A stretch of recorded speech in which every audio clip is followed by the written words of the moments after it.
The biggest threat to your running potential isn't your fitness. It's that micromanager you have on your wrist every time you go for a run. You know that feeling. You're 2 miles into a recovery run, feeling great, and then all of a sudden your watch starts beeping. Speed up, speed up. You think you're being disciplined, but actually you're just being micromanaged by a bit of glass. So today I'm going to pass on the knowledge of the past 100 days, and I'm going to give you the issues that I came up against, the things I really learned, and a tactic that you can take away today to take control of that micromanager. I'm Phil. I've been running for over 15 years and coaching for over 9. I'm a husband, a father, and have a demanding job, as well as a YouTube channel. On this channel, I help other busy professionals add systems and tools into their busy schedules so that they don't have to sacrifice their running.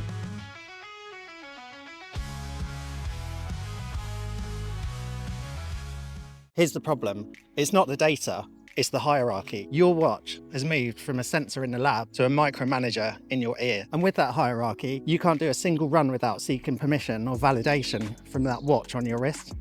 100 days, 5 observations. Here's number 1. First things are really positive. I didn't have to check my pace on my runs.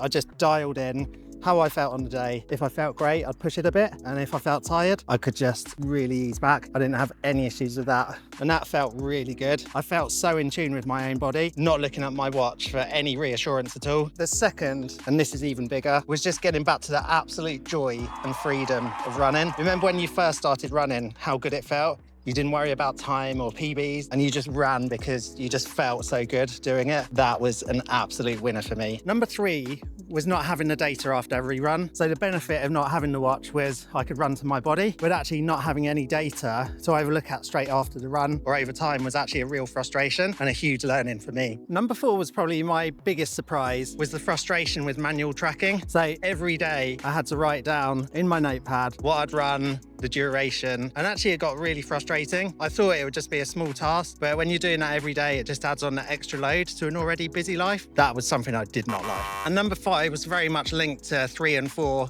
This was consistency.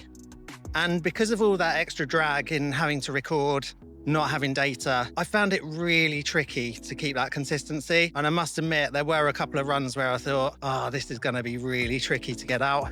I did do them, but I think over time, if I didn't have that watch, that would just gradually erode away. This 100 days was such a valuable experiment for me.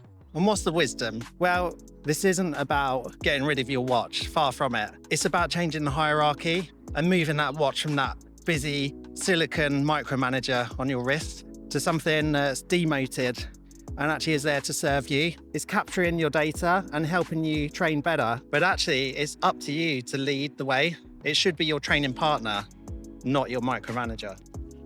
When my trusty Garmin broke in November, I thought this is the perfect chance to do 100 days, no watch, and let's just learn from it. And I've learned so much from this exercise that will change my running. And I'm hoping this wisdom will help you as well. So ultimately for me, this is about a hierarchy shift and moving that watch that's that micromanager to something that just actually assists your running. And that's a huge pivot to make. Here's a tactic for you to use immediately.